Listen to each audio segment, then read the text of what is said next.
सभी को मेरे प्रणाम। आज आध्यात्मोपनिषद ग्रंथ का हमारा तीसरा स्वाध्याय है।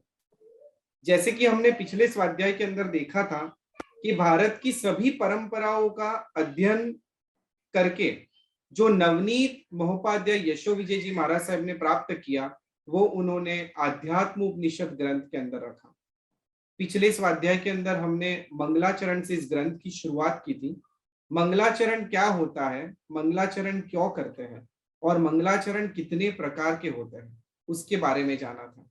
तत्पश्चात अध्यात्म की डेफिनेशन हमने जानी थी। अधि प्लस आत्मा यानी कि अध्यात्म।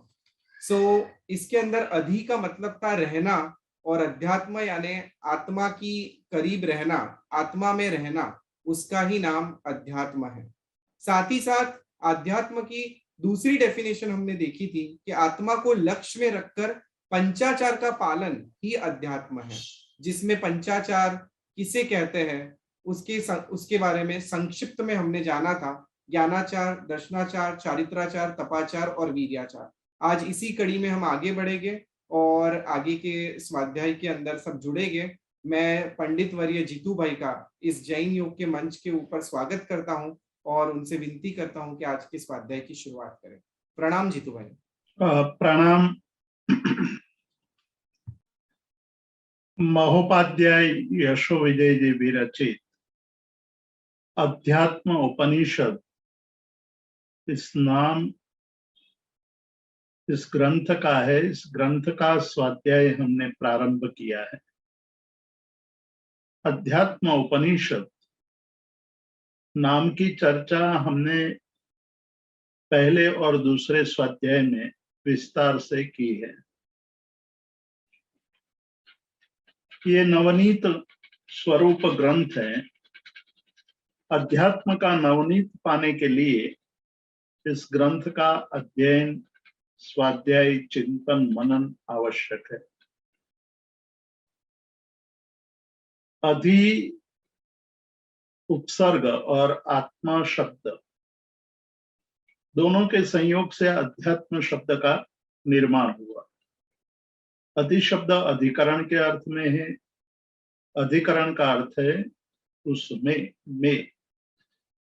आत्मा में रहना वही अध्यात्म है। उसको थोड़ा विस्तार से समझने के लिए हमने व्याख्या की थी कि आत्मा के हित को लक्ष्य में रखकर, उसको ध्यान में रख करके जो ज्ञानाचार, दर्शनाचार, चारित्राचार, तपाचार और विद्याचार, इस 5 प्रकार के आचार के पालन को, श्रेष्ठ आचार के पालन को उपाध्याय यशो विजय जी पंचाचारचारिमा, सौंदर्य या श्रेष्ठता वाचक यह शब्द है कि पंचाचार की श्रेष्ठता, श्रेष्ठ ज्ञान का आचरण, श्रेष्ठ रूप दर्शन का आचरण, श्रेष्ठ चारित्र का आचरण, श्रेष्ठ तप का आचरण, श्रेष्ठ वीर्य का आचरण, ये आचरण ही अध्यात्म है। पर श्रेष्ठ होना चाहिए। श्रेष्ठ का अर्थ है सौंदर्य पूर्वक। यदि उसका आचरण है तो वो अध्यात्म है। थोड़ा विस्तार से समझने की आवश्यकता है। ज्ञान 2 प्रकार के हैं। एक ज्ञान व्यवहारिक ज्ञान है, एक धार्मिक ज्ञान। व्यवहारिक ज्ञान निश्चित रूप से योग की कोटि में नहीं आ पाएगा, लेकिन धार्मिक ज्ञान योग की कोटि में आ सकता है। लेकिन वो धार्मिक ज्ञान, तत्व ज्ञान या जो हमारे आत्मा के गुणों का विकास करने वाला ज्ञान है, वो ज्ञान, सम्यक ज्ञान, उसका आचरण वो किस प्रकार का आचरण होना चाहिए, ये प्रश्न यहाँ हमें अपने आप को पूछना है। कि हम धार्मिक ग्रंथों का वांचन करते हैं, धार्मिक ग्रंथों का स्वाध्याय करते हैं, धार्मिक ग्रंथों को लेकर के हम पढ़ते हैं, तो क्या हम अध्यात्मवादी या आध्यात्मिक बन गए हैं या नहीं। उपाध्याय यशो विजय जी स्पष्ट रूप से कहते हैं कि ऐसे ज्ञान से, ऐसा ज्ञान था किसमें, जमाली में भी ज्ञान था, ऐसा ज्ञान गोशालक में भी था, धार्मिक ज्ञान था, ऐसा ज्ञान रोहगुप्त में भी था, लेकिन उनको आध्यात्मिक ज्ञान की कोटि में नहीं रखा, क्योंकि जो ज्ञान आत्मा की शुद्धि को या आत्म गुणों की वृद्धि को करने वाला न हो, वो ज्ञान ज्ञानाचार में आ नहीं पाएगा, और ज्ञानाचार नहीं होने से वह अध्यात्म नहीं बनेगा। अध्यात्म की कोटि में लाने के लिए हमें ज्ञानाचार की चारिमा यानी सुंदरता को प्राप्त करना पड़ेगा। ये पहली बात कही। मतलब केवल मात्र जो ज्ञान हमारी पंडिताई को, हमारे विद्वत्ता को ही द्योतित करता हो या उजागर करता हो, वो ज्ञान हमारे लिए उपयुक्त नहीं है। जो ज्ञान हमारे आत्मा के लक्ष्य को, आत्मा के गुणों को, आत्मा के हित को साधने वाला है, वही ज्ञान ज्ञानाचार है, उसी का आचरण करना वो अध्यात्म है। तो आत्म शुद्धि करने वाला ज्ञान होना चाहिए। मतलब जो ज्ञान हमारे अंदर आया है वो हमारी आत्मा की शुद्धि कर रहा है या नहीं। ज्ञान प्राप्त करके उद्दालक आया था, बहुत पढ़कर आया था, बहुत ज्ञान प्राप्त कर आया था। तब उसके पिता ने प्रश्न पूछा था कि क्या तू ये वो जानता है कि जिसके जानने के बाद कुछ भी नहीं जानना बचे, बाकी ना रहे।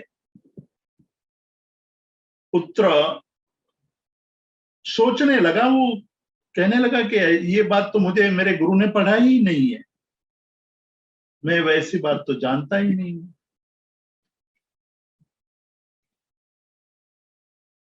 आप बताओ। तो पिता ने कहा कि तू फलाने गुरु के पास जा और वहां जा करके वो ज्ञान प्राप्त करते।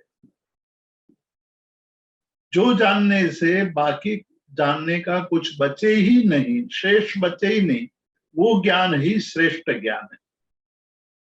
इसीलिए आचारांग सूत्र में एक बहुत बड़ी बात कही गई है। गणधर भगवंतों की रचना है, तीर्थंकर भगवंत की वाणी है। वहां कहा कि जो एकम जाने सो सब्बम जाने। जो एक को जान लेता है वो सभी को जान लेता है। जो एकम नामे सो सब्बम नामे। जो एक को जीत लेता है, नमा देता है, वो सबको जीत लेता है, सबको नमा देता है। एक को जीतने का मतलब है कि कषाय, कोई एक कषाय पर आपने विजय प्राप्त कर ली तो बाकी के 3 कषायों पर विजय प्राप्त करना आसान हो जाता है। उसके लिए बहुत ज्यादा मेहनत करने की, पुरुषार्थ करने की आवश्यकता नहीं रहेगी। जिसने आत्म तत्व को जान लिया है, आत्म तत्व क्या है उसका बोध सही सही ढंग से प्राप्त हो गया है, उसने जगत के सभी पदार्थों को जान लिया है। जो एकम जाने ही, जो एक को जानता है। यहाँ अध्यात्म की व्याख्या करते हुए ज्ञानाचार को अध्यात्म कहा है, लेकिन वो ज्ञानाचार जिस ज्ञान से हमारे आत्मा के गुणों की वृद्धि होती हो, हमारे आत्मा के हित का लक्ष्य हो, आत्महित का लक्ष्य हो, वही अपने जीवन में आगे बढ़ता है। जैन दर्शन के इतिहास में एक ऐसी ही घटना बनी है। एक पुत्र पढ़कर आया है,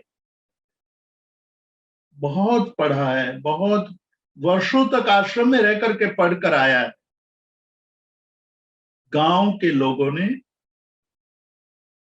उसके नगर प्रवेश का बहुत बड़ा महोत्सव, नगर प्रवेश महोत्सव निकाला। गांव का ये लड़का बहुत सालों से पढ़ने गया था, पढ़ करके बहुत सारी विद्या प्राप्त करके आया है। एक बहुत बड़ी बैलगाड़ी में पुस्तक लाद कर आया है, बहुत सारे ग्रंथों को लेकर आया है। गांव के लोगों ने इतने सारे ग्रंथ कभी देखे नहीं थे, और ये पुत्र, ये गांव का लड़का बहुत सारे ग्रंथों को पढ़कर आया था। गांव के लोग बहुत खुश थे। उसकी खुशी के लिए, उसकी खुशी का प्रमाण था, नगर प्रवेश के समय बहुत बड़ा जुलूस निकाला गया। घर पर प्रवेश करता है तो माँ सामायिक कर रही थी। सामायिक करने वाली माँ खुश नहीं है। पुत्र को बहुत सालों के बाद आते हुए देखकर भी माता खुश नहीं है। गांव के सारे लोग खुश हुए, लेकिन माता खुश नहीं है। ये देख करके पुत्र ने पूछा कि माता, आप खुश क्यों नहीं, क्या कारण है? तो उन्होंने कहा कि तू जगत को चमत्कृत करने वाली, जगत को विस्मय में डालने वाली विद्या को प्राप्त करके आया है। आत्मा को जानने वाली विद्या जब तक तू प्राप्त नहीं करेगा, तब तक तेरी विद्या का कोई मतलब नहीं है। ये ज्ञानाचार की चारिमा क्या है, ज्ञानाचार की सुंदरता क्या है, ज्ञानाचार किसको कहते हैं, वो बात यहाँ बताते हैं कि विश्व के, आप हार्वर्ड यूनिवर्सिटी या येल यूनिवर्सिटी या स्टैनफोर्ड यूनिवर्सिटी या ऑक्सफोर्ड यूनिवर्सिटी की डिग्री लेकर के पीएचडी बन करके आ गए, और पूरे आपके समाज के लोगों ने आपका सम्मान कर दिया कि ये लड़का बहुत बड़ी यूनिवर्सिटी में पढ़कर आया है, उसकी विद्या और लोगों से ज्यादा है, और विश्व ने उसको सम्मानित किया है। लेकिन परिवार वाले या आपके कोई बुजुर्ग ये कह दे कि ऐसी विद्या पढ़ने से क्या, जो विद्या आत्मा के लक्ष्य को, आत्मा के हित को जानने वाली ना हो, ऐसी विद्या से क्या लाभ? अक्सर ऐसा होता है, हम युवावस्था में जब पढ़ करके घर वापस लौटते हैं, तब हमारा अहंकार, हमारा कषाय दो चीजों पर ही यहाँ ज्ञानाचार, दर्शनाचार, चारित्राचार, तपाचार और विर्याचार, यानी ज्ञान को भी अध्यात्म कहा है, दर्शन को भी अध्यात्म कहा है, चारित्र को भी अध्यात्म कहा है, तप को भी अध्यात्म कहा है, और उत्साह को, पुरुषार्थ को भी अध्यात्म कहा है। लेकिन कैसे उत्साह को अध्यात्म कहा, कैसे ज्ञान को अध्यात्म कहा है, वो जानने की, वो समझने की ये अति आवश्यकता है। आज हम दुखी हो रहे हैं, आज हम पीड़ा ग्रस्त है, आज हमारा जीवन आनंदित नहीं है। संपत्ति की दृष्टि से देखा जाए तो पहले से बहुत अधिक संपत्ति है हमारे पास। विकास की दृष्टि से देखा जाए तो आज हमारे पास विकास के इतने सारे वैज्ञानिक उपकरण है कि विश्व में आज से पहले कभी भी इतने उपकरण नहीं। आप कोरोना काल को ही देख लीजिए। कोरोना काल एक बहुत बड़ी विपदा थी, आपत्ति थी। मानव जाति के सामने एक बहुत बड़ा प्रश्न चिन्ह लग गया था कि कितने लोग बचेंगे और कितने जो लोग मर जाएंगे, ये वैज्ञानिक भी, डॉक्टर भी नहीं कह पाए थे। लेकिन इस कोरोना काल ने एक बहुत बड़ी उपलब्धि भी कराई कि आज हम एक जगह नहीं, अनेक अलग अलग जगह पर बटे हुए हैं, फिर भी इस स्वाध्याय को आराम से सुन सकते हैं, बहुत आराम से सुन सकते हैं। तो एक तरफ से उपलब्धि की दृष्टि से देखा जाए तो आज का युग सर्वश्रेष्ठ युग है। लेकिन क्या उतना जान लेना, उसका उपयोग कर लेना अध्यात्म है? ये प्रश्न उठाते हैं। अध्यात्म क्या है, उसको समझना है। हम उसको समझे नहीं है, इसलिए इतने सारे आविष्कार के बाद भी हम दुखी है। रात को नींद नहीं आती है, रात को हम जग जाते हैं, सीधा हम अपने फोन पर देखते हैं, नजर डालते हैं, कितने व्हाट्सएप आए, कितने फेसबुक में लाइक मिले हैं, कितने इंस्टाग्राम है, मेरे क्या क्या आया है, मेरे में कितने लाइक आए हैं, और नहीं आता है तो नींद और खराब हो जाती है। तो जो ज्ञान, जो आविष्कार हमारे अंतरतम को, अंतस्थल को दुखी कर दे, व्यथित कर दे, पीड़ाग्रस्त कर दे, वो अध्यात्म कैसे हो सकता है? एक तरफ विकास की परम चरम सीमा पर बैठे हैं, दूसरी तरफ हम दुख मुक्त नहीं हो रहे हैं। अध्यात्म तो वो है जो दुख मुक्त कर दे, अध्यात्म वो है हमें सुख के सागर में छलांग लगाने की शक्ति प्रदान कर दे। अध्यात्म वो है जो जिसके कारण हम शांति और आनंद की अनुभूति कर सके। माँ खुश नहीं है क्योंकि पढ़कर आया हुआ बेटा वो पढ़कर आया है कि जिसके कारण उसका अहंकार बढ़ा है, जिसके कारण उसको प्रसिद्धि की चाह लग गई है, उसको माला और सम्मान की इच्छा पैदा हो चुकी है। वो ज्ञान उनके कषायों की वृद्धि वाला ज्ञान है, वृद्धि करने वाला ज्ञान है, इसलिए वो ज्ञानाचार, उसका ज्ञानाचार आध्यात्मिकता की कोटि में नहीं आएगा। भले ही शास्त्र ग्रंथ पढ़कर आया है, भले ही वो धर्म ग्रंथों का ज्ञाता बनकर आया है, भले ही वो पंडित बनकर आया है, ज्ञाता के रूप में नहीं है। इसलिए उसको ज्ञानाचार की चारिमा, ज्ञानाचार का सौंदर्य नहीं कहेंगे।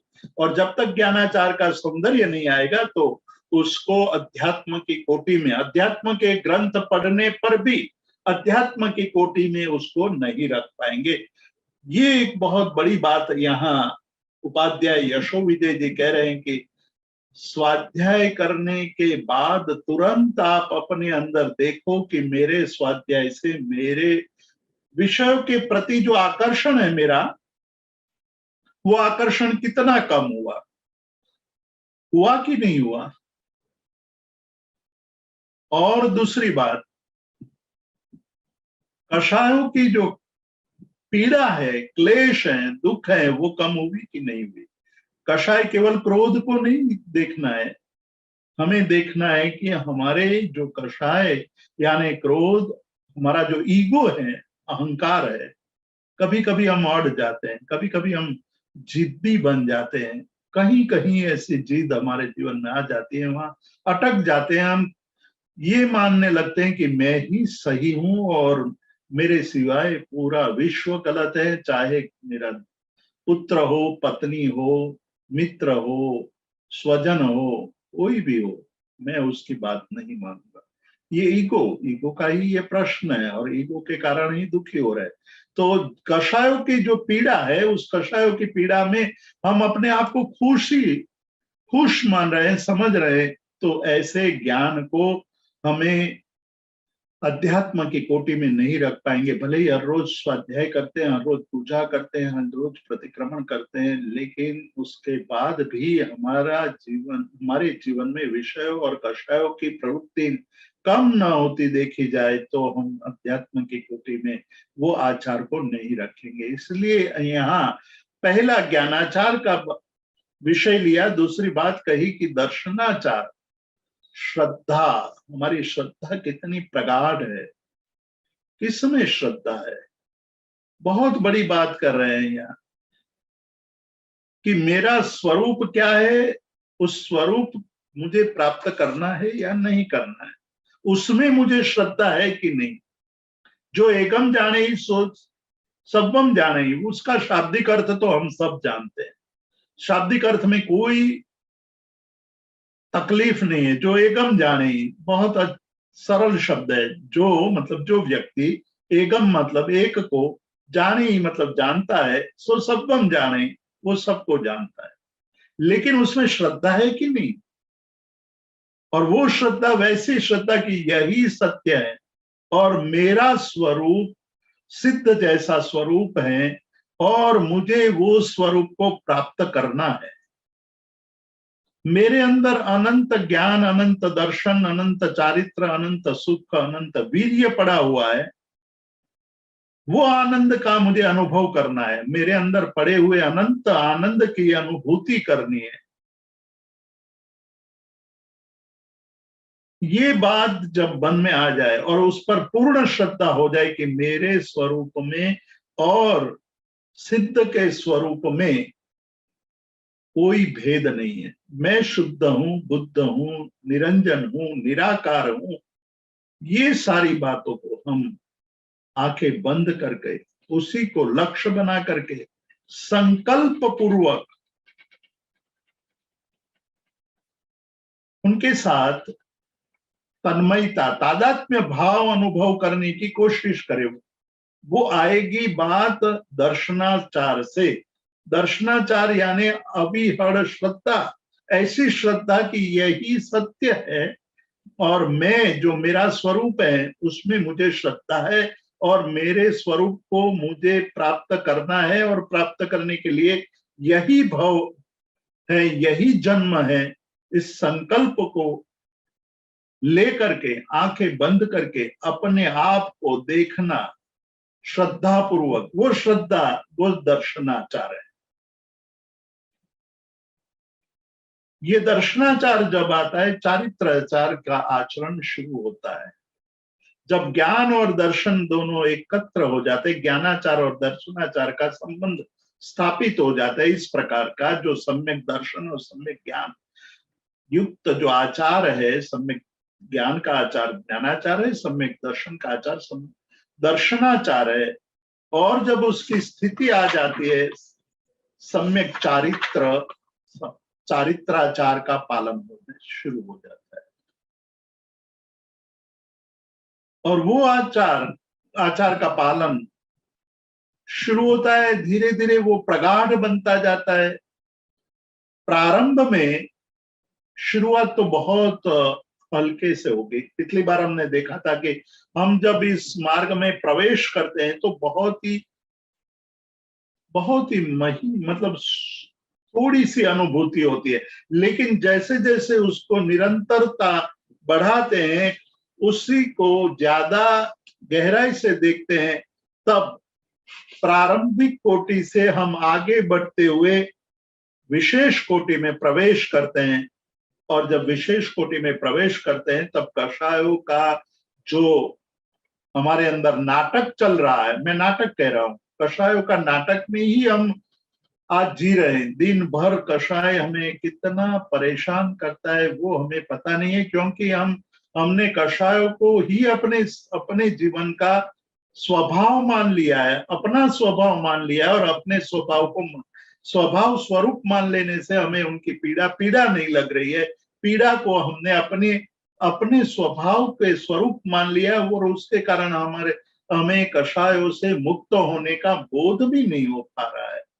तो यहाँ जब कषायों के प्रति हमारा भाव बदल जाएगा ज्ञानाचार और दर्शनाचार के द्वारा, तो हमारी कषायों की स्थिति है वो बदल जाएगी। हम स्तुति में बोलते हैं कि कृतापराधेपि जने कृपा मंथर तारयो ईषद बाष्पार्दयोर भद्रम श्री विरजिन नेत्रयो। कितनी अच्छी स्तुति करते हैं।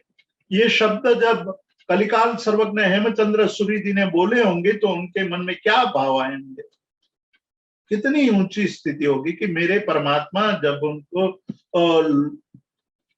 निष्कारण, कोई भी कारण के बिना ही लोगों ने परेशान किया, तब भी वो उत्तेजित नहीं हुए। सारे निमित्त पड़े हुए थे कषायों को उत्पन्न होने के,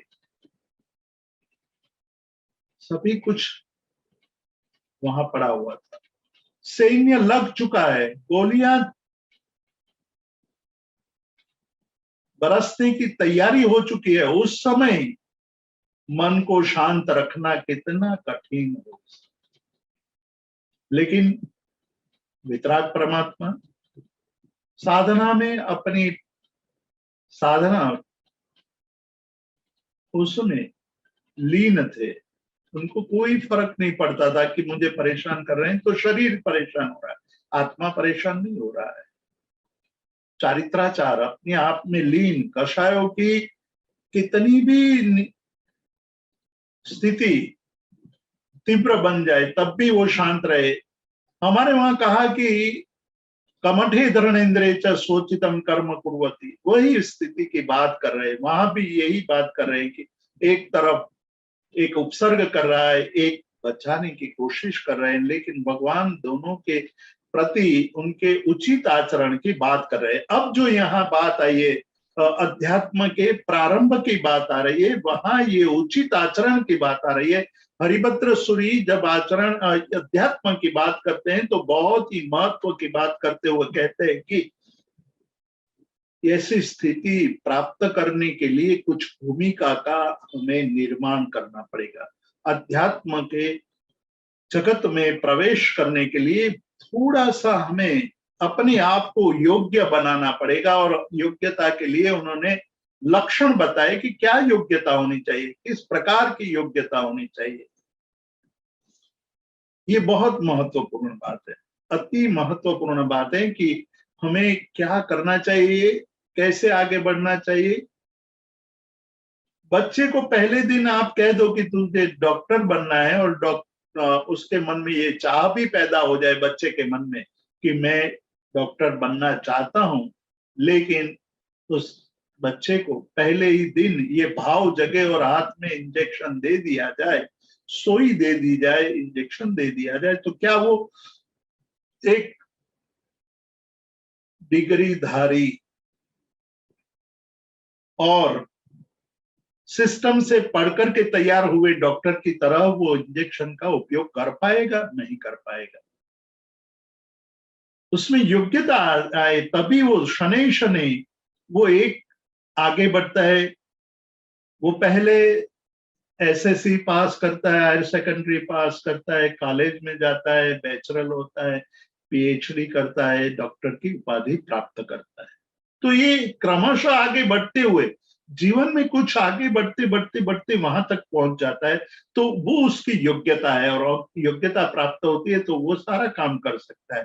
तो यहाँ जब अध्यात्म की बात करते हैं तो कुछ योग्यता, बहुत सरल बात कर रहे हैं, बहुत महत्व की बात कर रहे हैं। कहते हैं कि अब जिसके जीवन में गलत काम करने का भाव पैदा ना हो, गलत काम करने का मन ना हो,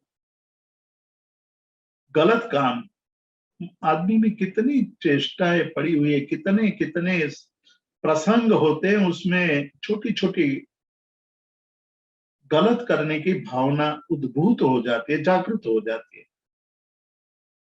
मंदिर में जाते हैं, लाइन बड़ी है, पूजा करनी है, बीच में घुस जाते हैं, कोई नहीं देखता है तो कह देते कि नहीं मैं तो यहीं खड़ा था, तुम लोग बाद में आए हो।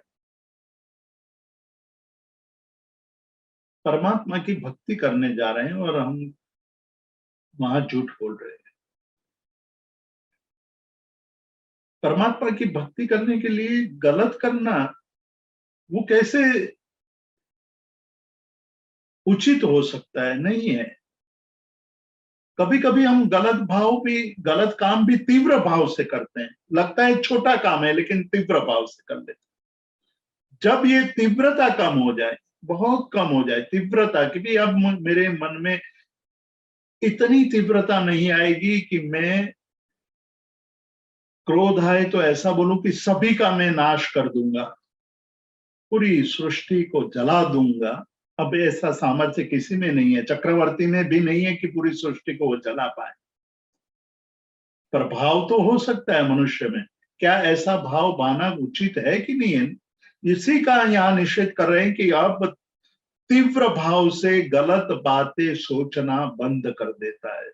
तीव्र भाव जब शांत हो जाता है, ऐसी तीव्रता नहीं रहती है, और जिसके द्वारा हमारे भवभ्रमण की परंपरा बढ़ती हो। अब ये लगने लगे कि इस संसार में मैं आया हूं, इस संसार को मैंने अनुभव किया है, 10 साल 20 साल 25 साल 100 साल या 50 साल या 60 साल तक मैंने इस संसार को भोगा है, और भोगने के पश्चात मैं ये समझ पाया हूं कि संसार की कोई भी क्रिया मेरे सुख को देने वाली नहीं है। सभी क्रियाओं के पश्चात मैं दुखी हुआ हूं। प्रत्येक क्रिया के बाद में मैंने पाया है कि सुख से प्रारंभ की हुई क्रिया दुख में ही परिणत हुई है। तो उसके प्रति मेरा बहुमान कैसे हो सकता है? वो मुझे कैसे अच्छा लग सकता है? ये मुझे करना पड़ रहा है इसलिए कर रहा हूं, लेकिन मुझे उसके प्रति अब बहुमान सम्मान, आदर, रस, रुचि नहीं है। खाना आवश्यक है, लेकिन एक खाना है कि खाने में डूब जाओ, एक खाना है शरीर को भाड़ा देना है, शरीर को किराया देना है, इसलिए दे रहे हैं, भोजन कर रहे हैं, वही भोजन कर रहे हैं, लेकिन बहुमान पूर्वक नहीं दे रहे हैं। बहुमान पूर्वक कि भाई हाँ ये बहुत अच्छा बना है, खा लो खा लो खा लो खा लो, और जितना बहुमान करते हैं उतना ही तो दगा देते हैं। संसार की प्रत्येक क्रिया के प्रति हमारा व्यवहार जब बहुमान पूर्वक का होता है तब वो हमें दगा देते हैं। और जब हम समझ लेते हैं कि एक क्रिया करने से हमें कोई लाभ होता नहीं है, हमें कोई आनंद नहीं होता है, केवल उसका परिणाम कटु ही आया है, तो वो कटु परिणाम से अब जागृत होना है। शरीर खाए बिना नहीं चलेगा, जीवन में व्यवहार किए बिना नहीं चलेगा, लेकिन समझ पूर्वक का व्यवहार तो करना ही चाहिए। तो मैं जग जाऊं, होश में जीऊं। आज तक मैं सोए सोए जिया था, आज तक मैंने केवल नींद में ही जीवन जिया है, अब जागृत हो जाओ, होश में आ जाओ। हम देखेंगे आगे अध्यात्म की व्याख्या को और स्पष्ट करते हुए, जब हम अंतिम चैप्टर में पहुंचेंगे तब आपको पता चलेगा कि अध्यात्म की व्याख्या कितनी सुंदर है। जो अध्यात्म मार्ग में जो प्रवेश करके उसके लाभ का अनुभव करता है वो कितना सुखी है। जगत का सबसे सुखी जीव वही होता है जो अध्यात्म रस में डूबा हुआ है। बाकी सब तो केवल भ्रम में है, दुख को सुख मान रहे या दुखा भाव को सुख मान रहे। आपने जीवन में थोड़ा समय दुख का अभाव देखा और आप सुख मानने लगे। दुख का अभाव सुख नहीं है, सुख का अस्तित्व ही सुख है।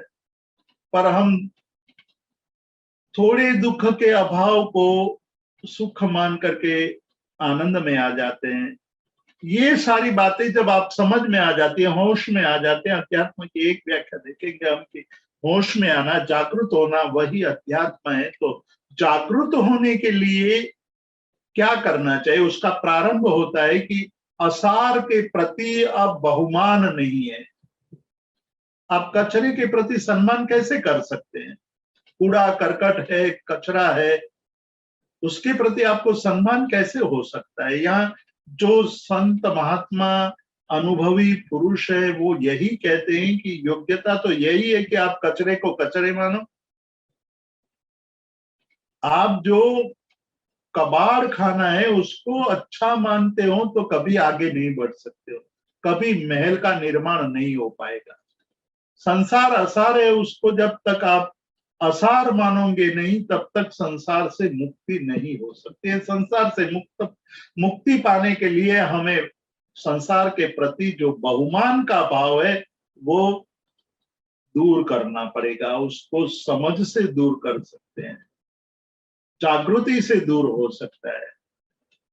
हमारी जो कल्पनाएं हैं उस कल्पनाओं का विश्लेषण करके कल्पनाओं को दूर करना पड़ेगा। और तीसरी योग्यता की बात करते हैं कि औचित्य, जो जहां उचित है वैसा आचरण करना। औचित्य भान हम हमारे में रहता नहीं है। कषायों की जब उत्पत्ति हो जाती है, कषाय जागृत हो जाता है, तब औचित्य नष्ट हो जाता है। कषाय हमारे विवेक के हानि कर देता है, विनय नष्ट कर देता है। कषाय जब उत्पन्न होता है, कषाय जब शांत हो जाता है, तब हम जगत के सर्वश्रेष्ठ पुरुष के रूप में दिखाई देते हैं। लेकिन जब कषाय उदय होता है तब तो हम निकृष्ट पुरुष बन जाते हैं, निकृष्ट व्यक्ति बन जाते हैं। तब हमारा औचित्य कहाँ चला जाता है वो हमें भी पता नहीं चलता है।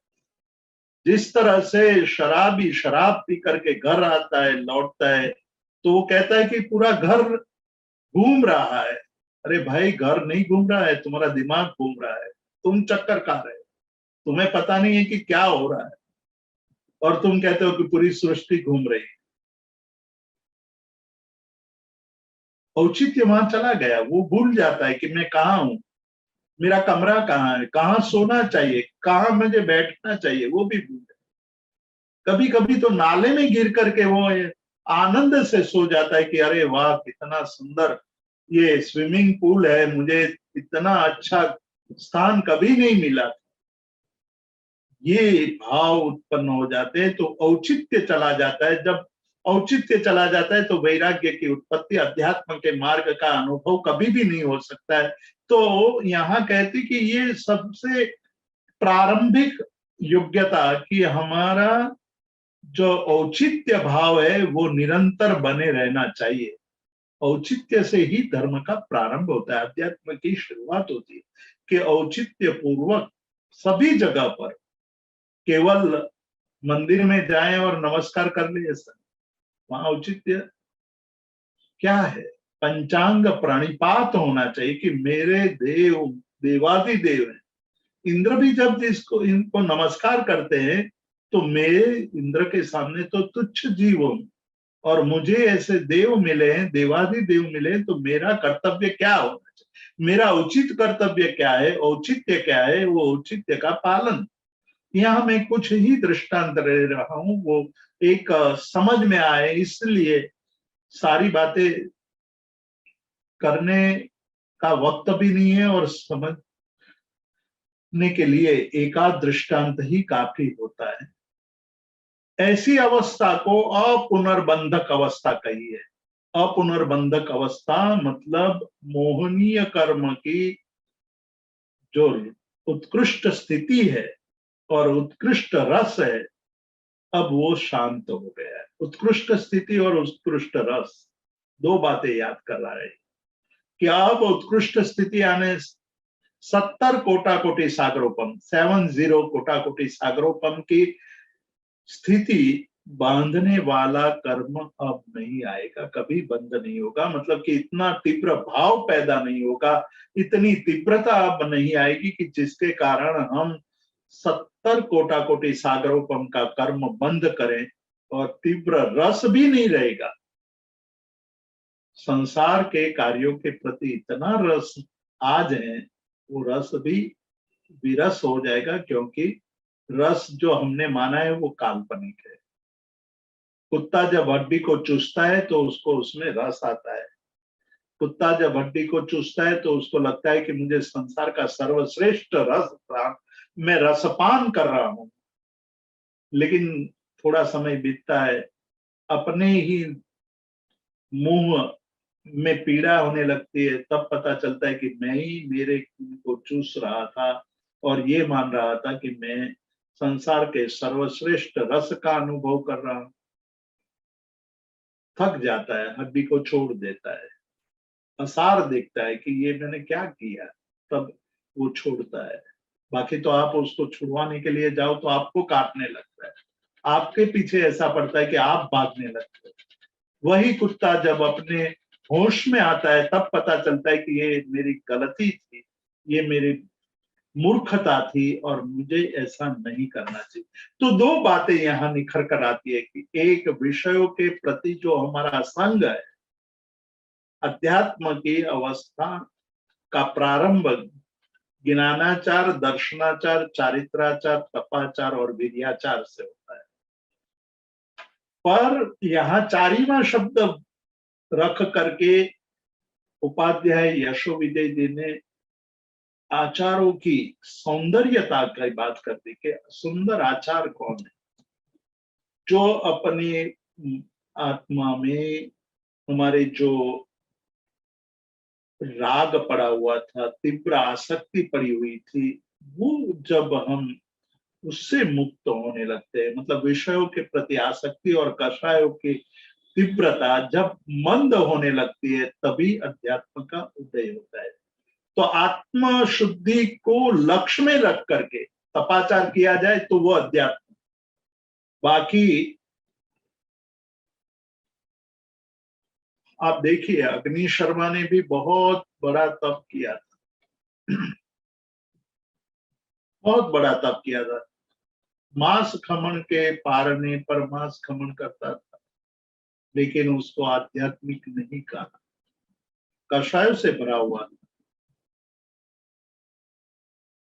बदले की भावना से तप हो रहा था। वो चाह रहा था कि मुझे इतने लब्धि मिले कि मैं राजा का बदला ले सकूं। आज मेरे पास कुछ नहीं है, लेकिन एक व्यक्ति के प्रति द्वेष भाव उत्पन्न हो गया और एक द्वेष भाव के कारण तप का स्वरूप, तप की स्थिति बदल गई, अध्यात्म नष्ट हो गया। जो संसार छोड़ने के पुरुषार्थ कर सकता है, संसार को त्याग देता है, संसार को लात मार सकता है, लेकिन कषायों को लात नहीं मार सका, कषायों को नहीं छोड़ सका, तो वो आध्यात्मिकता नहीं है, वो अध्यात्म नहीं कहा गया। चारिमा सौंदर्य, तप का सौंदर्य वह है कि जो हमारी आत्मा के दोषों को तपा करके नष्ट करता है, जला करके नष्ट कर देता है। जो अंदर पड़ी हुई विकृतियां हैं, जो विकार है, उसको शांत कर देता है, वही तपाचार है। ऐसे आचार को अध्यात्म कहा है, केवल आचार को अध्यात्म नहीं कहा है। हम तो कहने लगते हैं कि भाई वर्षी तप करते हैं तो बहुत धार्मिक हो गए। धार्मिक यानी आध्यात्मिक हो गए, अच्छी बात है। दूसरे लोगों की अपेक्षा जब तक तप चल रहा है तो बहुत अच्छी बात है, वंदनीय है, पूजनीय है, प्रशंसनीय कार्य कर रहा है। लेकिन व्यक्ति स्वयं अपने आप को देखे कि मैं जो तप कर रहा हूं उससे मुझे मेरे कषायों को शांत करने की अवस्था में पहुंचा हूं या नहीं। मुझे अंदर से आनंद हो रहा है कि लोग जब मेरी प्रशंसा करते हैं तो मैं ये मानता हूं कि मैं और लोगों से आगे निकल गया, तो गया काम से। तो यहाँ पंचाचार चारिमा, पंचाचार के आचरण में सौंदर्य होना चाहिए। वो सौंदर्य है आत्महित के लक्ष्य को लग करके। आत्महित, अपने स्वयं के हित का लक्ष्य कभी भी नहीं चुकना। अपने हित के या अपनी शुद्धि, आत्मशुद्धि के लक्ष्य से जो पंचाचार का पालन किया जाता है वही निश्चय नहीं की अपेक्षा से, अभी ये जो बात कर रहे हैं निश्चय नहीं की अपेक्षा से कर रहे हैं, व्यवहार नहीं की अपेक्षा से आध्यात्मिकता की बात करेंगे कि व्यवहार नहीं की अपेक्षा से अध्यात्म किससे कहते हैं। लेकिन यहाँ केवल निश्चय नहीं की दृष्टि से बात करें कि निश्चय नहीं की दृष्टि से तो पंचाचार ही अध्यात्म, पर वो पंचाचार आत्महित की दृष्टि से, आत्महित के लक्ष्य से, आत्मा की शुद्धि को लक्ष्य में रख करके यदि पंचाचार होता है तो वो पंचाचार श्रेष्ठ पंचाचार है। तो वही सुंदरता है। उस सुंदरता का पालन करते हुए यदि पंचाचार का पालन हो रहा है तो हम आध्यात्मिक है। और इसीलिए ये बात कही कि योग्यता हमारे अंदर ये होना चाहिए। एक दूसरी जगह पर उपाध्याय यशोविजय जी ने बहुत सुंदर व्याख्या की है अध्यात्म की। वो कहते हैं कि गत मोहाधिकाराना, जीवन में से मोह का अधिकार, मोह का प्रभुत्व जब श्रम जाता है, श्रमण हो जाता है, मोह के अधिकार से मुक्त हो जाए। मोह यानी मोहनीय कर्म, मोहनीय कर्म यानी राग और द्वेष। राग और द्वेष अर्थात क्रोध, मान, माया, लोभ। क्रोध, मान, माया, लोभ का मतलब है कि हम छोटी छोटी बातों में गुस्सा करने लगे। हमें इच्छित न हो ऐसी बात कोई करे तो हमें क्रोध आ जाता है, तो हम आध्यात्मिक नहीं है। भले ही हम दिन भर किताबें लिखते हो अध्यात्म की, हम स्वाध्याय करते हो, सुबह शाम प्रतिक्रमण करते हैं, तो हमें एक बार रुक करके अपने आप को पूछना होगा कि भाई अभी भी गुस्सा आ रहा है, रुको, चेतो, क्रोध को तिलांजलि देनी है, क्रोध को शांत करना है। ईगो है, अहंकार है तो रुको। पंचाचार का पालन करते हुए आत्मशुद्धि का लक्ष्य, आत्मशुद्धि के लक्ष्य से जो कार्य हो रहा है वही अध्यात्म है। तो वहां कहते हैं कि गत मोहाधिकाराणाम, मोह का अधिकार यानी मोह का साम्राज्य जब शांत होने लगे, मोह के साम्राज्य से मुक्त होकर के, मतलब मोह के प्रभाव से मुक्त होकर के, मोहनीय कर्म के प्रभाव से मुक्त होकर के, राग और द्वेष के प्रभाव से तीव्र प्रभाव पड़ा हुआ है। आज हम प्रत्येक बात जब हम विचार करते हैं, सोचते हैं, खाते हैं, पीते हैं, तो उसके साथ हमारे मन के राग और द्वेष प्रत्येक में जुड़ा हुआ है। वो इतना तीव्र रूप से जुड़ा हुआ है कि हमें पता भी नहीं चलता है और हम कहते हैं कि हम तो बैरागी बन गए। लेकिन आप गौर से देखोगे तो प्रतिक्रिया के साथ कपड़े पहनते तभी कि मेरा कपड़ा अच्छा है, सुंदर है, इससे मैं अच्छा दिखाई देता हूं, तो लक्ष्य तो देह का हुआ। देह के लक्ष्य से की जाने वाली क्रिया केवल वेश परिवर्तन हो सकता है। आप धोती खेस पहन करके कटासने पर, मतलब आसन पर बैठ करके समाई कर सकते हैं, उससे अध्यात्म आ गया ऐसा मानना अतिशयोक्ति होगी। जब हम वस्त्र पहन करके 48 मिनट तक अपनी आत्मा में लीन होने की भावना भाते हैं, जैसा मैंने कहा कि मैं सिद्ध जैसा हूं, मुझे वो स्वरूप प्राप्त करना है, मेरी आत्मा अनंत ज्ञान, अनंत दर्शन, अनंत चारित्र, अनंत सुख, अनंत वीर्य स्वरूप है, उसको मुझे प्रकट करना है, और जो अनंत का आनंद है वो मुझे प्राप्त करना है। ऐसा भाव 48 मिनट तक निरंतर बना रहे। आप 2 3 4 सप्ताह के बाद देखोगे तो वो 48 मिनट आपके जीवन के 24 घंटे को बदल देने वाली होगी। आपको ये आनंद आएगा, एक एक दिन, एक सामायिक के कुछ क्षण अपने आपके जीवन को इतना अद्भुत आनंद देने वाली बन जाएगी। वो अध्यात्म है कि जब आप अपने आप को अंदर देखने की, अंदर की अनुभूति करने की स्थिति में आते हैं। यहाँ मैंने एक मार्ग, जो अनुभवी लोग हैं उसके द्वारा मैंने जो उनके साथ बहुत समय चर्चा करते हुए जो बातें करके मैंने पाया है, वो बात कह रहा हूँ। ये केवल मतलब शास्त्रों में लिखी हुई बात नहीं कह रहा हूँ, पर जिन्होंने साधना करके जीवन में ये बात अनुभव की हुई है। मैं 2 व्यक्ति का नाम लूंगा जो अभी जीवित है। एक है यशो विदेशुरी। भक्ति योगाचार्य की बात नहीं कर रहा हूं मैं, जो राजकोट में अभी विराजमान है, यशो विदेशुरी, उनकी बात कर रहा हूं। योगी है, रात को 5 6 घंटे तक ध्यान करते हैं। मैं कहा महाराज जी आप क्या करते हैं, आपके ध्यान का स्वरूप क्या है? और ध्यान इतनी देर तक करते हैं तो आपको थकान महसूस नहीं होती है?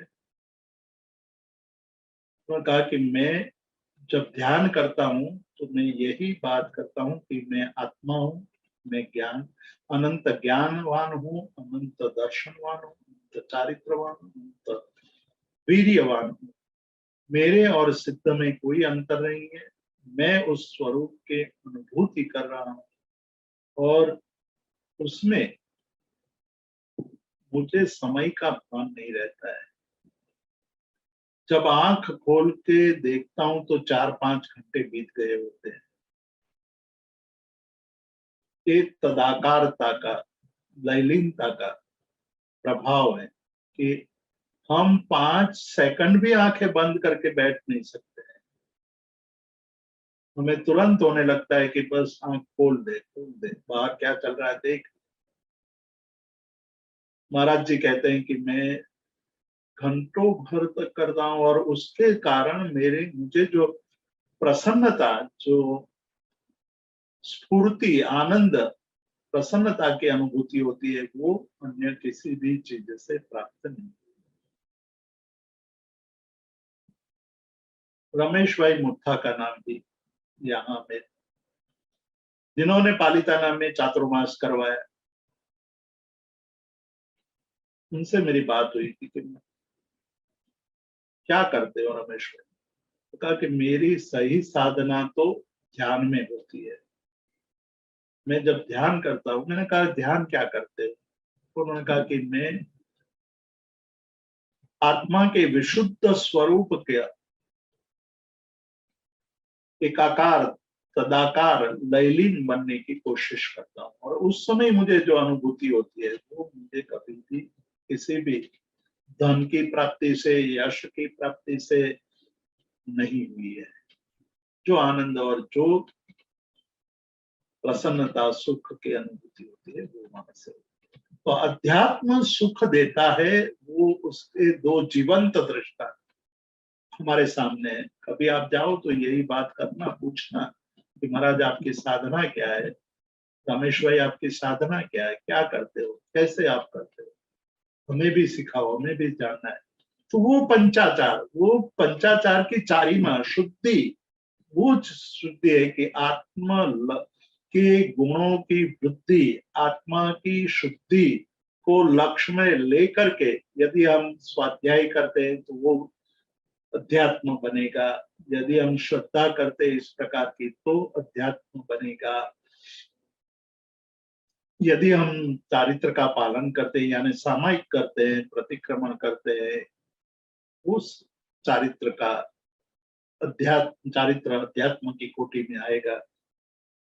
यदि हम तप करते हैं उस प्रकार से और ये भाव आ जाए कि मैं अनाहारी पद को प्राप्त कर रहा हूं। आहार तो देह की जरूरत है, शरीर की जरूरत है, आत्मा को आहार की जरूरत नहीं है, वो तो अनाहारी है। और अनाहारी पद प्राप्त करने के लिए मैं तप कर रहा हूँ और तप में मुझे अनाहारी पने का अनुभव हो रहा है कि आहार के बिना ही मैं जीवन आनंद से जी सकता हूँ। हमने कई वर्षी तप वाले तपस्वियों को पूछा है कि वर्षी तप के, आधे वर्षी तप के बाद जो सेकंड हाफ रहता है उसमें वो कहते हैं कि जब उपवास होता है तब बहुत आनंद होता है, खाने के दिन में बहुत पीड़ा होती है, क्योंकि खाना और खाने को पचाने का जो हमें श्रम करना पड़ता है वो दुखदायक होता है। उपवास के दिन हमें कोई कष्ट नहीं होता है, प्रसन्नता भी ज्यादा होती है, स्फूर्ति भी ज्यादा होती है। उसका मतलब हुआ शरीर को आहार, परिमित आहार चाहिए। स्वाद जीभ की आवश्यकता है, शरीर की आवश्यकता नहीं है। और आहार शरीर की आवश्यकता है, आत्मा की आवश्यकता नहीं है। तो इस प्रकार इंद्रियों की आवश्यकता को हमने अपनी आवश्यकता मान ली, शरीर की आवश्यकता को हमने आत्मा की आवश्यकता मान ली। ये भ्रम पैदा, ये गलती कर दी और गलती से भ्रम पैदा हुआ और भ्रम से हम संसार के क्रिया में फंस गए और उसी में थोड़ा बहुत धर्म करके हम अपने आप को आध्यात्मिक मानने लगे। ये सबसे बड़ी गलती हुई है। तो ये ज्ञानाचार के अध्यात्म की बात करते हुए कहते हैं कि जब तक हमारे जीवन में मोह का प्रभाव कम नहीं होता है तब तक हमारे जीवन में आध्यात्मिकता का उदय नहीं हो सकता है। आध्यात्मिकता का उदय करने के लिए शुद्ध क्रिया चाहिए। क्रिया की शुद्धि का अर्थ है आत्मा के हित को लक्ष्य में लेकर के क्रिया करना। ये बात हुई निश्चय नहीं की अपेक्षा से अध्यात्म की। अब व्यवहार नहीं की अपेक्षा से अध्यात्म की बात कर रहे हैं। व्यवहार नहीं की दृष्टि से बहुत ही महत्वपूर्ण ये भी व्याख्या है। ये व्याख्या मतलब व्यवहार नहीं की अपेक्षा से जो व्याख्या की जा रही है वो निश्चय नहीं की अपेक्षा से तो सरल है, बहुत ही सरल है, लेकिन फिर भी महत्वपूर्ण है क्योंकि व्यवहार ही हमें निश्चय तक ले जाएगा और निश्चय से व्यवहार पुष्ट होगा, व्यवहार निश्चय को पुष्ट करेगा। निश्चय और व्यवहार एक ही रथ के दो पहिए है, दो चक्र है, उसी से रथ चलता है। उपाध्याय यशोविजय जी ने इसी ग्रंथ में अंत में कहा है कि मैं क्रिया शुद्धि अधिकार क्यों कह रहा हूं। कहते कि एक पक्षी के दो पंख की तरह है, व्यवहार और निश्चय एक ही पक्षी के दो पंख है।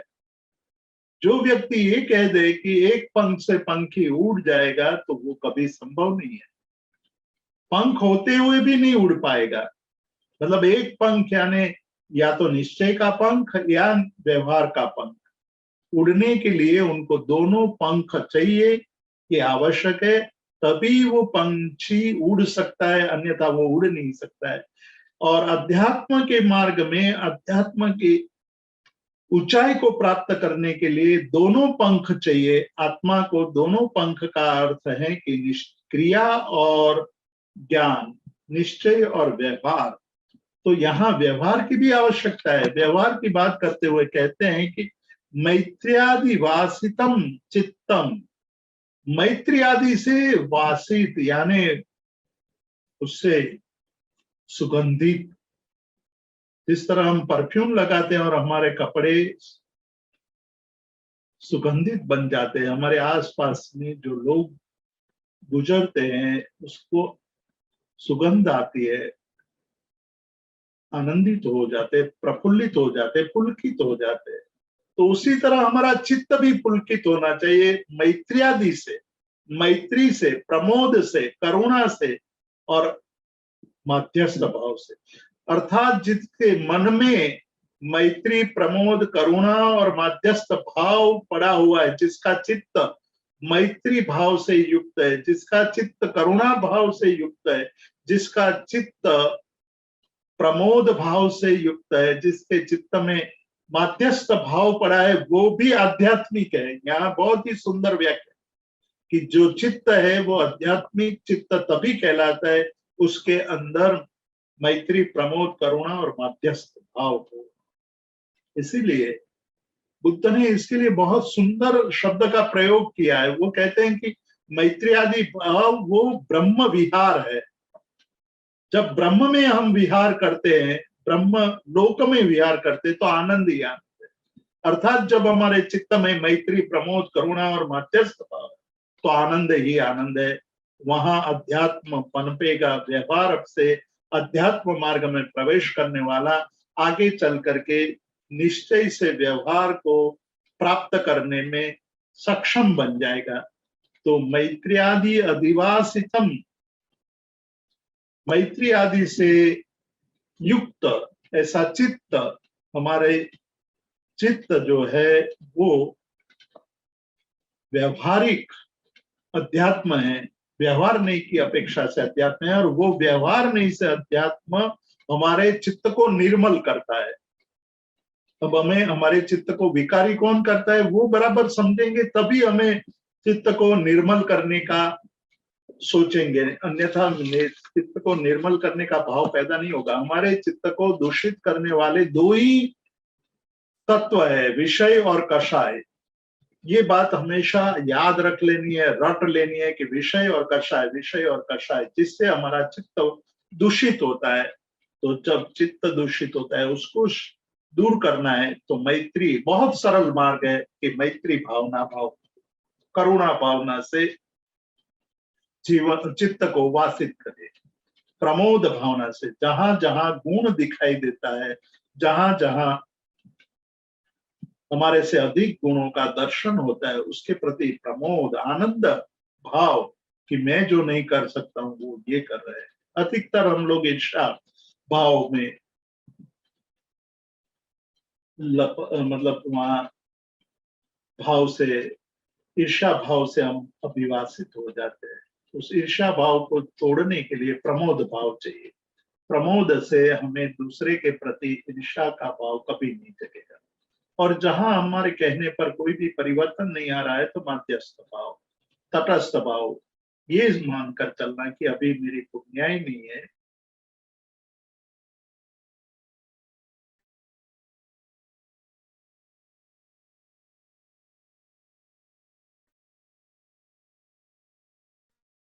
मेरी बात हितकारी बात भी लोगों को अहितकारी लग रही है, उसमें मेरे पुण्य की ही कमी है, लोगों की गलती नहीं है। एक दृष्टिकोण है, इस प्रकार की दृष्टि से हमें पीड़ा नहीं होगी। तो यहाँ व्यवहार की दृष्टि से अध्यात्म की बात करते हुए कहा कि हमारे जीवन में यदि मैत्री, प्रमोद, करुणा और मध्यस्थ भाव है चित्त में, तो वो हमारे चित्त को निर्मल बनाएगा। और चित्त की निर्मलता आत्मा की निर्मलता में निमित्त बनेगी, और ऐसी निर्मलता ही अध्यात्म है। वो हम आगे जब बढ़ेंगे तो उसकी स्पष्टता और होती जाएगी। यही हम भटकते हैं। जी thank you so much Jitu भाई। मैं अब सेशन ओपन रखना चाहूंगा, अगर किसी को कोई प्रश्न है तो आप हैंड रेज कर सकते हैं। किसी को भी कोई प्रश्न है तो हैंड रेज कर सकते हैं। तेजस जी आप प्रश्न पूछ सकते हैं। प्रणाम जीतू भाई। आपने अभी जो अणहारी पद की जो बात की थी ना, उसमें मुझे एक पूछना था कि हम यूजुअली अणहारी पद को चाहते हैं, उसकी प्रार्थना भी करते हैं, लेकिन नरक गति में भी आहार नहीं है, तो उसको किस दृष्टि से देखना चाहिए कि नरक गति को क्यों अणहारी में नहीं ले रहे हैं, या किस दृष्टि से सोचना चाहिए उसे? आहार नहीं है, लेकिन वो वैक्रिय शरीर है, और वैक्रिय शरीर के कारण उनके मन के भावों की वहां पूर्ति तो होती है। देवों में भी वही बात होती है, लेकिन वो इच्छा होना और इच्छा की पूर्ति होना, वही स्थूल आहार की अपेक्षा से वहाँ भाव इच्छा पूर्ति होने के कारण उसको अनाहारी पद में नहीं माना गया है। So इच्छा is taken as a food then. इच्छा निरोधस तपः का है। Okay. अनाहारी पद की प्राप्ति इच्छा का ही समाप्तिकरण है। अच्छा, ओके, थैंक यू जी प्रवीण भाई आप प्रश्न पूछ सकते हैं।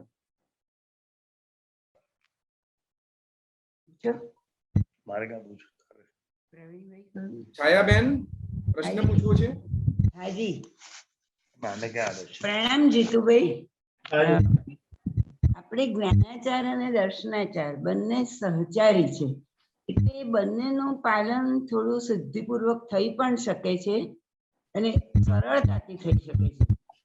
ચારિત્રાચારનું પાલન કરવા જઈએ ત્યારે એવું લાગે છે કે આપણે આપણી જાતને છેતરી રહ્યા છીએ, તો કેવી રીતે શુદ્ધિપૂર્વક થાય?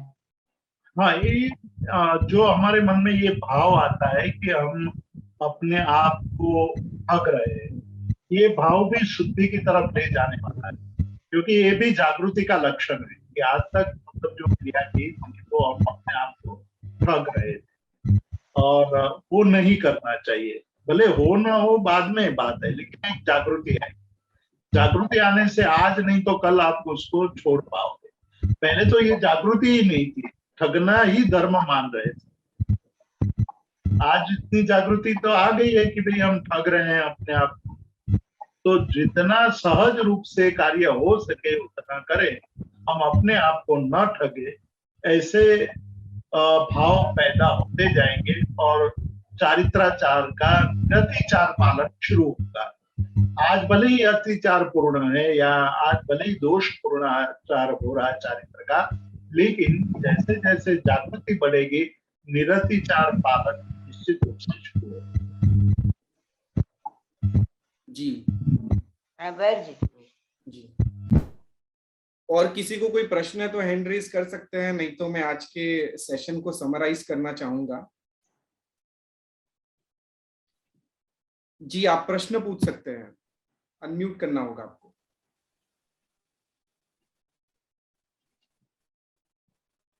जी आप पूछ सकते हैं। जो है अपन ने चर्चा की है, तो ये जो समय सार चर्चा की ना, भूताविष्ट ध्यानाविष्ट के रूप में मानेंगे तो किस रूप से होगा?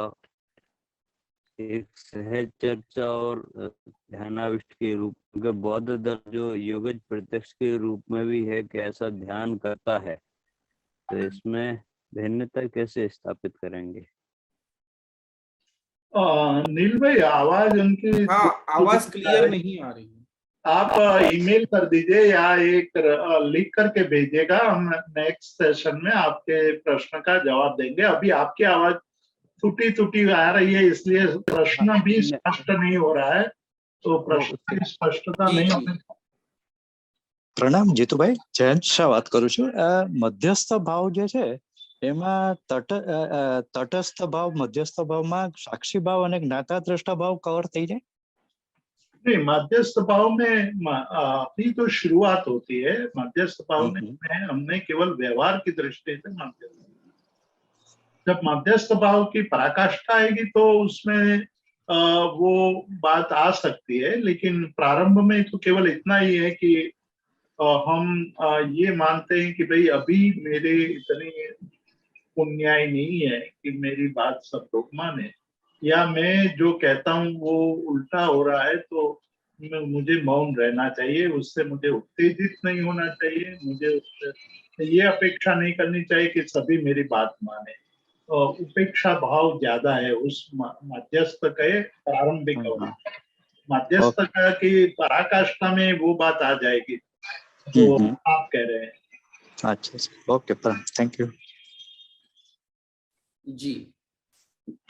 और किसी को कोई प्रश्न है? जी, तो यहाँ पे जीतू भाई हमारे सभी प्रश्न आज के समाप्त होते हैं। मैं आपकी परमिशन हो तो आज के सेशन को समराइज करना चाहूंगा। हाँ जी करिए। जी, सो आज जीतू भाई ने हमें बताया कि जगत का सबसे सुखी जीव वही है जो आध्यात्म में डूबा है।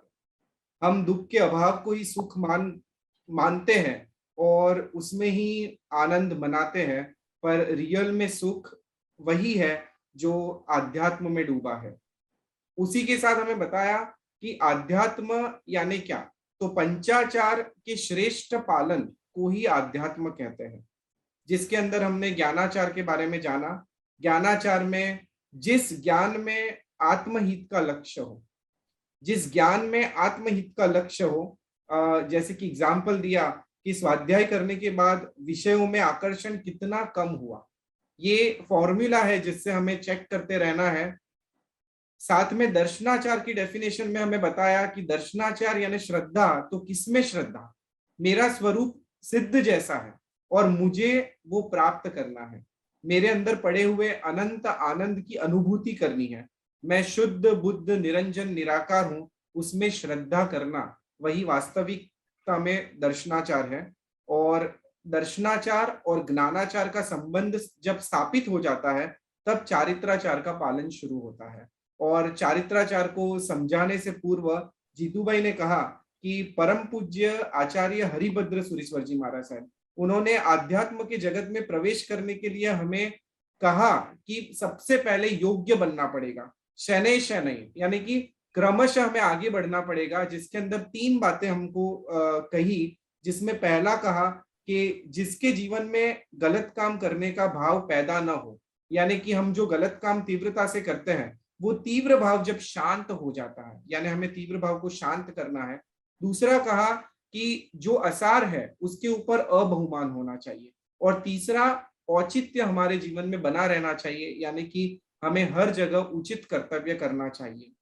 साथ ही अध्यात्म की अवस्था का प्रारंभ ज्ञानाचार, दर्शनाचार, चारित्राचार, तपाचार और वीर्याचार से होता है, जिसमें तपाचार की डेफिनेशन करते हुए जीतू भाई ने कहा कि आत्मशुद्धि को लक्ष्य में रख के जो तप किया जाता है वही तपाचार है।